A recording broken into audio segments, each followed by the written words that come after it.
আল্লাহর হাবিবে বলেন, যদি আল্লাহর ভালোবাসা পাইতে চাও, মূর্তি পূজা করিয়া আল্লাহর ভালোবাসা পাওয়া যাইত না। গাছের পূজা করিয়া আল্লাহরে পাওয়া যাইত না। গাছের পূজা করিয়া আল্লাহরে পাওয়া যাইত না।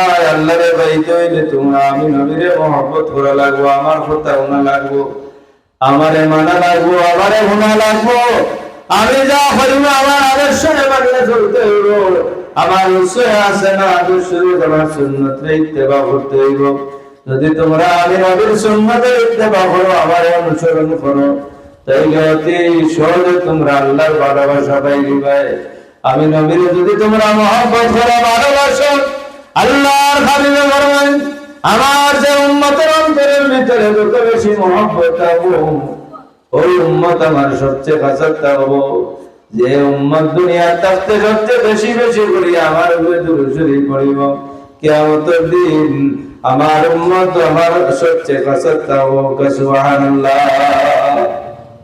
সবচেয়ে কাছের থাকবো। আর নবীর মহব্বত ভালোবাসা খুব দামি জিনিস। ওয়াসকুরুনি রহমাতুল্লাহ আলাইহির নাম আপনারা শুনছেন, এই এক পাগল আসলা, এর করোনার জঙ্গলে তাত্তা বকরি চড়াইতা। এই আল্লাহ নবীর খুব এক আশিক আসলা, কিন্তু নবীর সাথে তার দেখা হয়েছে না। দেখা হয়েছে না, তিনবার আইসলা, আইলে তাই না তার মার কারণে আর নবীর লোকে দেখা করতে পারছেন না। তার মা আসলে বৃদ্ধ মহিলা, এনার সেবা শুশ্রূষা করা লাগে, ওই হিসাবে তাই না তিনবার চক্কর দিয়ে গেছেন, কিন্তু নবীরে দেখছেন না। কিন্তু নবীর প্রতি তার ভালোবাসা যেটা আছে, নবীরও তার প্রতি ভালোবাসা আছে। এমনকি রাসূলুল্লাহ রহমাতুল্লাহ আলাইহি শরীরের মাঝে কি আছে না আছে, ইনকিন সূরতে আছে, তার শরীরে কিটা আছে না আছে, এই কিছু আল্লাহর হাবিবের মালুম আছে। সুবহানাল্লাহ। নবীজি প্রায় সাহাবায়ে কেরামকে ডাকে বলতো, সাহাবী বল, তোমরা আমার এক পাগল আছে ওয়েস, এই ওয়েস রে তোমরা আমার ইন্তেকালের বাদে ওয়েস রে ভাইবা, ওয়েস রে আমার জুব্বাটা তোমরা দিও, আর আমার উম্মতের লাগে দোয়া করতে দিও। সুবহানাল্লাহ। পরিচয় আল্লাহ নবী দিয়েছেন, পরিচয় দিয়েছেন যে এই মানুষটাকে তোমরা ভাইবা, মানুষে পাগল হয়, আর তার হাতের মাঝে একটা দল বেতারে মারার চিহ্ন আছে, ছোট একটা ফুটা আছে দল বেতারে মারার, আর শরীরে নাই, কিন্তু হাতের গাঁটটার মাঝে একটা দল বেতারে মারাচ্ছে। ওই যে তার নাম ও ওয়েস আমার পাগল। সুবহানাল্লাহ। কি পর্যন্ত পাগল বলে আল্লাহ নবীর দন্দার মুবারক শহীদ হয়েছে উহুদের ময়দানে, তাই একটা একটা করিয়া মুখের 32টা দাঁত ভাঙিয়ে ফেলে দিয়েছে। সুবহানাল্লাহ। একটা বার মিশর বাঙ্গিয়া মনে করেন যে এটা মনে হয় আল্লাহ রসুলের বাঁধতে না, অন্যটা বাঁধতে পারে, এর বাদে আর একটা বাঙ্গিছে, বাঁধতে পারতে মুখের 32টা দাঁত শহীদ করে দিয়েছে আল্লাহর হাবিব রহমতের ময়দানে দন্দার মুবারক শহীদ হইয়া। কি পর্যন্ত পাগল? আল্লাহর নবী বলেন, আমার পাগল আছে, তার নাম হইয়াছে সাহাবীর পাগল। আমার ইন্তেকালের বাদে আমার হয়েছে আমার জুব্বাটা পৌঁছে দেওয়া হয়েছে বলে দোয়া করতাম, আমার উম্মতের লাগে দোয়া করতাম, আমার উম্মতের লাগে মাফি চাইতাম না। আল্লাহর হাবিবের ইন্তেকাল হয়ে গেছে। ইন্তেকাল হওয়ার বাদে আল্লাহর নবীর সাহাবী আবু বকর ওমর এই জুব্বাটা নিয়ে তেন ওয়েস রে খোঁজানির লাগিয়া করঙ্গে সজাইন, ওয়েস রে খোঁজাইন, মানুষরে জিগাইন যে ওয়েস নামে কোনো মানুষ আসেনি। মানুষের ওয়েস নামে পাগল আছে, জঙ্গলের ভিতরে তাকে বকরি চড়ায়।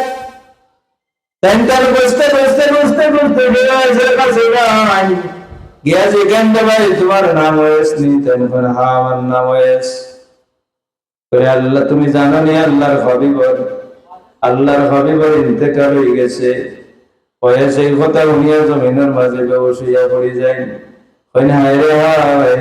আল্লাহর হাবিবের তো আমি দেখলাম না, আমার নবীজির তো আমি দেখলাম না। তোমরা কি আল্লাহর হাবিবের সাহাবী? আবু বকর ওমর বলে, হ্যাঁ আমরা তো আল্লাহর হাবিবের সাহাবী। আল্লাহর হাবিবের ইন্তেকাল হয়ে গেছে, তুমি কিসের না? আমি মনে হয় না, আমি কেন কিন্তু এই নবীর আশিক নাই। বলে যে তোমার হাতটা আমরা একবার তো দেখাও। হয়েছে হাত দেখান, দেখানি আল্লাহর হাবিবের পরিচয় দিয়েছেন, তোমার হাতের মাঝে একটা দলবেতার চিহ্ন আছে, আমরা তো দেখতাম ভাইয়া।